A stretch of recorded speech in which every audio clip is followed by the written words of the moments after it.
భద్రాద్రి కొత్తగూడెం జిల్లా కలెక్టరేట్ను సుందరంగా ముస్తాబు చేసి సాంస్కృతిక కళాకారుల నృత్యాల నడుమ జిల్లా కలెక్టర్ అనుదీప్ సారథ్యంలో జిల్లా టీఆర్ఎస్ పార్టీ భద్రాద్రి కొత్తగూడెం జిల్లా అధ్యక్షులు తెలంగాణ రాష్ట్ర ప్రభుత్వ విప్ పినపాక ఎమ్మెల్యే రేగా కాంతారావు ముఖ్య అతిథిగా పాల్గొనడం జరిగింది। ఈ కార్యక్రమానికి తనతో పాటు జిల్లాలోని టీఆర్ఎస్ ఎమ్మెల్యేలు కొత్తగూడెం స్థానిక ఎమ్మెల్యే వర్మ వెంకటేశ్వరరావు, ఇల్లందు ఎమ్మెల్యే మరియు భద్రాద్రి కొత్తగూడెం జిల్లా ఎస్పీ ఆధ్వర్యంలో కన్నుల పండుగగా దశాబ్ది ఆవిర్భావ దినోత్సవ వేడుకలు జరిపించడం జరిగింది। ఈ కార్యక్రమంలో జిల్లాలోని ప్రజా అధికార పార్టీ ప్రజాప్రతినిధులు, జిల్లాలోని అధికారులు, అనధికారులు జిల్లా ప్రగతి మధ్యలో అంగరంగ వైభవ వేడుకలను జరిపించడం జరిగింది। పతాక ఆవిష్కరణ గావించబడుతుంది గౌరవ విప్ గారి చేతుల మీదుగా। Please sir.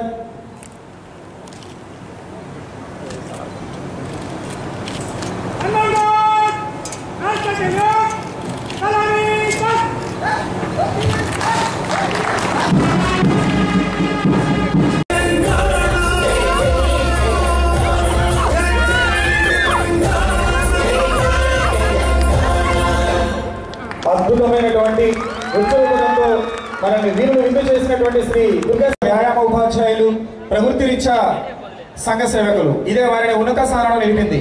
ఇంతింతై ఒక్కడింతై అన్నట్లు వ్యాయామ ఉపాధ్యాయునిగా ప్రస్థానం ప్రారంభించి తెలంగాణ రాష్ట్ర ప్రభుత్వం